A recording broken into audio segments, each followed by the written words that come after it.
बिस्मिल्लाहिर्रहमानिर्रहीम।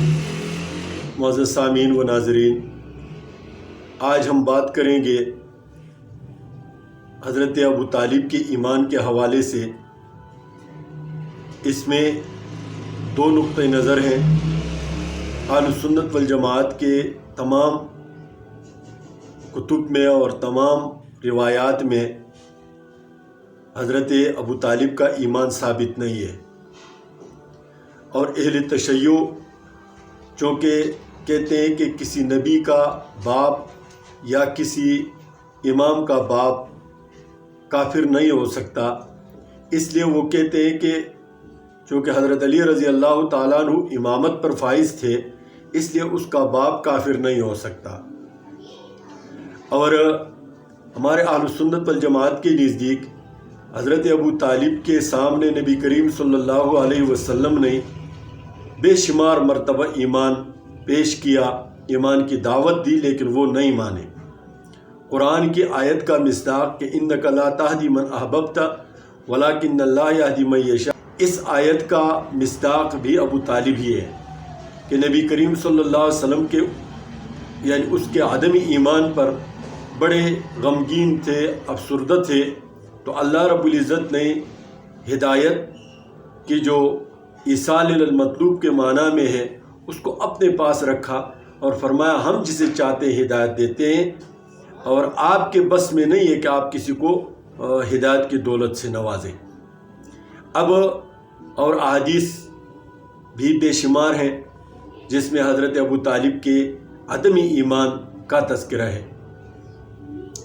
अब बात यह है कि अहले तशय्यो उमूमन ये कहते हैं कि भाई जिन अहादीस की रिवायत और अबू तालिब के ईमान के हवाले से जो रिवायतें हैं उसमें हज़रत अब्दुल्लाह इब्न अब्बास ने रिवायत किया, अब्दुल्लाह इब्न उमर ने रिवायत किया है।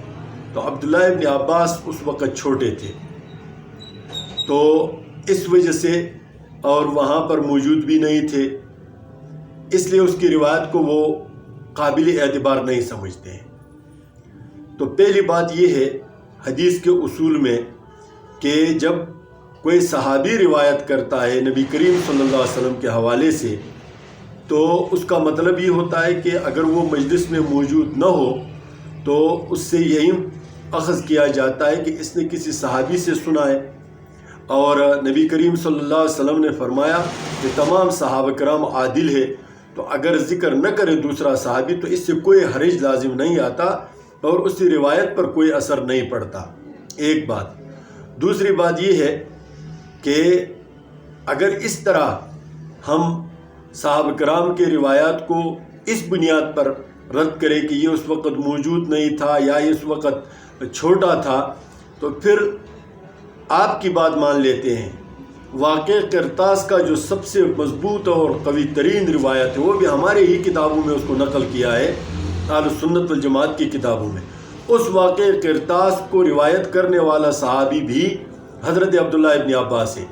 तो अब्दुल्लाह इब्न अब्बास रज़ी अल्लाह ताला अन्हु उस वक़्त अगरचे इतने छोटे नहीं थे, लेकिन वो वहाँ पर हुज्रे आयशा में मौजूद नहीं थे और वाक़े का बुनियादी रावी वही है।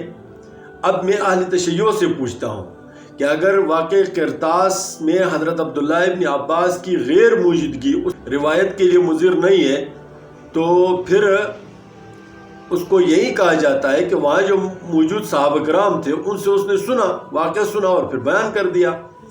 तो इसी तरह मक्का मुकर्रमा में जब नबी करीम सल्लल्लाहु अलैहि वसल्लम ने अबू तालिब को आखिरी वक़्त में ईमान की पेशकश की, तो उस वक़्त बेशक अब्दुल्लाह इब्न अब्बास मौजूद नहीं थे या उम्र में छोटे थे, लेकिन बाद में सहाबा किराम ने नबी करीम सल्लल्लाहु अलैहि वसल्लम ने खुद उसको बयान किया, क्योंकि वो कोई बात नबी करीम सल्लल्लाहु अलैहि वसल्लम की तरफ निस्बत करके वो अपनी तरफ से तो नहीं कह सकते। इसलिए अगर आप वहाँ अब्दुल्लाह इब्न अब्बास की रिवायत को नहीं मानते आदमी मौजूदगी की वजह से, तो मैं आपसे पूछता हूँ हज़रत अबू हुरैरा की रिवायत नहीं मानते इसलिए कि वो ईमान बाद में लाए हैं, तो मैं कहता हूँ कि अब्दुल्लाह इब्न अब्बास ने ही वाक़या किरतास का जिक्र किया है, हालांकि वो वहाँ पर मौजूद नहीं थे।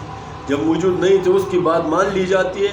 इस तरह आपके अहले तशय्यो के जो यानी मंबा है, मज़हब का मंबा, वो हज़रत جو ہے امام جعفر صادق رحمۃ اللہ علیہ ہے، تو میں پوچھتا ہوں کہ امام جعفر صادق رحمۃ اللہ علیہ کو کس بنیاد پر آپ لوگوں نے شارح بنایا ہوا ہے؟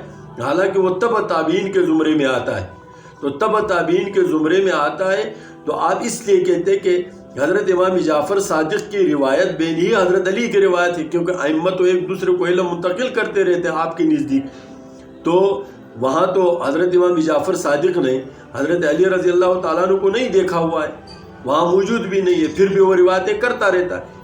تو آپ کے دین کی بنیاد تو اس پر ہے کہ بغیر دیکھے بغیر جو ہے سنے روایتیں ہوتی رہتی ہیں، اور یہاں تو صحابہ کرام ایک دوسرے سے سنتے تھے اور روایت کرتے تھے، لہٰذا یہ اعتراض بیجا ہے۔